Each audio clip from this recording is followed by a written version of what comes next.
There was a surprise for shareholders on Friday when a key stock market index in the US, the S&P 500, excluded the car maker Tesla, but included the much smaller online craft seller Etsy. If you want a portrait of your pet, or a personalised face mask, or perhaps a puffin brooch, Etsy might be where you go to look for that gift. So what is the nature of Etsy, and what does its success tell us about the current retail environment? Kate Hardcastle is a retail analyst. She joins us now. Kate, how did a website like Etsy make it onto that S&P index? Well, believe it or not, the story started 15 years ago in 2005. And like a lot of these e-commerce businesses, it started quite small. But the organization was created around selling handmade items, vintage items, which have to be 20 years old or older, and craft supplies. And it felt that there was definitely a market when you compared to a quite vast site like eBay, which really is a reseller of all things to all people. And it's grown for many reasons. One, we've really embraced and enjoyed getting to get back in touch with arts and crafts and hobbies and doing a lot of things that are with our hands when this pendulum swing moves away from the technology that we've also embraced. And we've seen also, as we've moved into this very challenging year, people have reconnected with hobbies and interests, and they've had a huge surge in sales and sellers. Who exactly is using Etsy? I mean, is it mainly women, for example, looking for gifts, and what are they looking for in particular?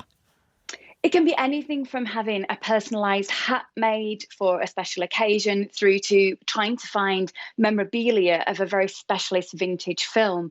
This is a site where you can easily search and navigate through the options, and sellers are able to meet a lot more buyers with their wares. I think sellers sometimes feel it is a little bit challenging as a platform because it can be quite costly to resell. But as we know, a lot of craft markets and events were closed this year, again, because of lockdown. So sometimes it can be the only way a lot of these smaller businesses reach organisations. But it's not just a female audience. I mean, certainly they've seen more females than male, and women, particularly around 35 to 60, being using the site significantly. But with such a vast array of products now, they have millions of sellers on there. It's attracting bigger and bigger audiences.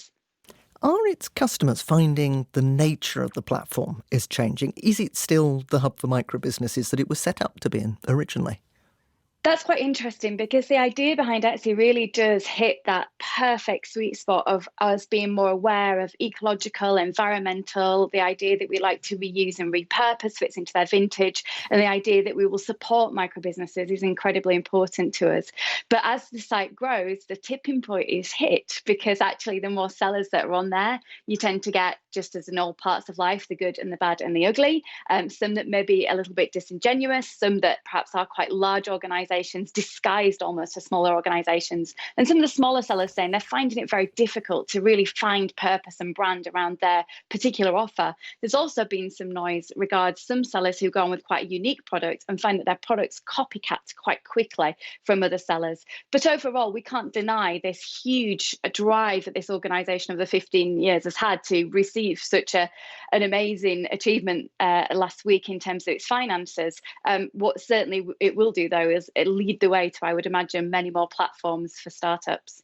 And so it has been one of the beneficiaries, briefly if you could, but from changes in our shopping habits during lockdown. Hugely, yes. We have very much wanted to personalise. Not only are we taking pictures of ourselves through selfies, we're now taking shelfies. We've got a lot more. The shelfie, by the way, is a picture of all of the things curated on your shelf. So we're much more interested in talking about our homes. And we've seen a huge surge in interior products from sofas to handmade goods. So very much so. Kate Hardcastle, thank you.